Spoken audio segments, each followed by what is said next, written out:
Servicing কাজে একটা বাসায় আসছি। এই দেখুন, এখানে একটি ফ্রিজ আছে। এই দেখুন, এই ফ্রিজের নিচের যে অংশটুকু আছে এইটুকু আমরা নতুন করে লাগাচ্ছি। এদিকে গোলাম রাসূলের দিকে এই কাজটা কে করতেছে? আমি তো করতেছি। তুমি নিজেই তো করতেছ? আচ্ছা ঠিক আছে, এটা করো।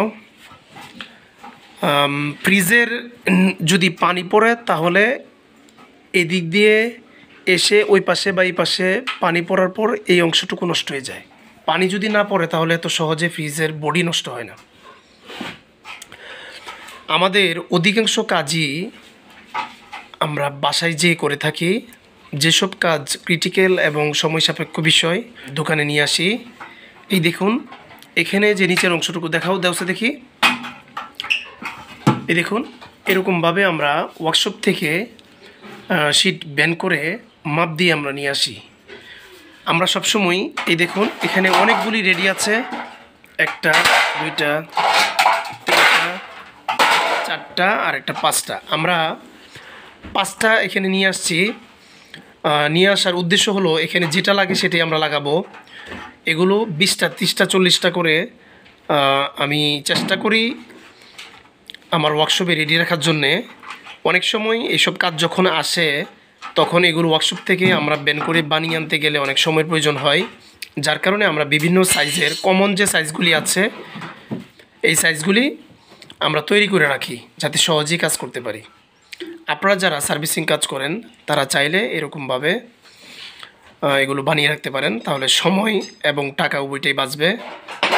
একজনের সাথে কন্ট্যাক্ট হওয়ার সাথে সাথেই আপনারা কাজ করে ফেলতে পারবেন। অনেক সময় এগুলো আমরা সাথে নিয়ে যাই, কাস্টমারের সাথে কন্ট্যাক্ট হওয়ার সাথে সাথেই আমরা কাজ করে ফেলি। একটা ফ্রিজের কাজ দেখে মাপ নিয়ে যে বানিয়ে নিয়ে আসবো সেই সময় সুযোগ এবং আমাদের নাই। আমরা সবসময় চেষ্টা করি অগ্রিম রেডি রাখার জন্যে। গোলাম রাসূল, তুমি আমাদের এখানে কতদিন যাবত আছো? 3.5-4 মাস প্রায়। হ্যাঁ, ঈদের আগে গোলাম রাসূল আমাদের এখান থেকে চলে যাবে। তুমি কোন জায়গা থেকে আসছো? কোন জেলা থেকে? চুয়াডাঙ্গা থেকে। ফ্রিজের সম্বন্ধে তোমার কতটুকু আইডিয়া হয়েছে বলো? কাজ করতে পারবা? জি ইনশাআল্লাহ। আচ্ছা ঠিক আছে, তোমার কাছে একটা কথা বলি। তুমি যে এই 3.5 মাসে বা 4 মাসে কি পরিমাণ ফ্রিজ আমরা রিপেয়ার করছি তুমি অনুমান করে বলো। সত্য, যা সত্য হয় তা অনুমান। 200 হবে। 200 হবে? 200 পার হয়ে যেতে পারে। আচ্ছা, সঠিক যেহেতু হিসেব আমাদের কাছে নাই, এমনও দিন যায় একদিনে আমরা 6 থেকে 7টা ফ্রিজের কাজ করে থাকি। অধিকাংশ সময় আমরা 2টা 3টা 4টা ফ্রিজে যেতে হয়। এমনও সময় হয় যে আমরা 1-2 দিন মাঝে মাঝে গ্যাপ যাই। গ্যাপ যাওয়ার সময়টা খুব কম, কি বলো? হ্যাঁ, সবসময় কাজ থাকে।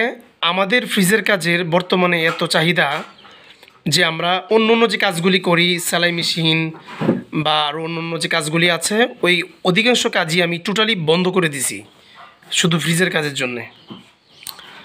আজ এ পর্যন্তই। ধন্যবাদ সবাই।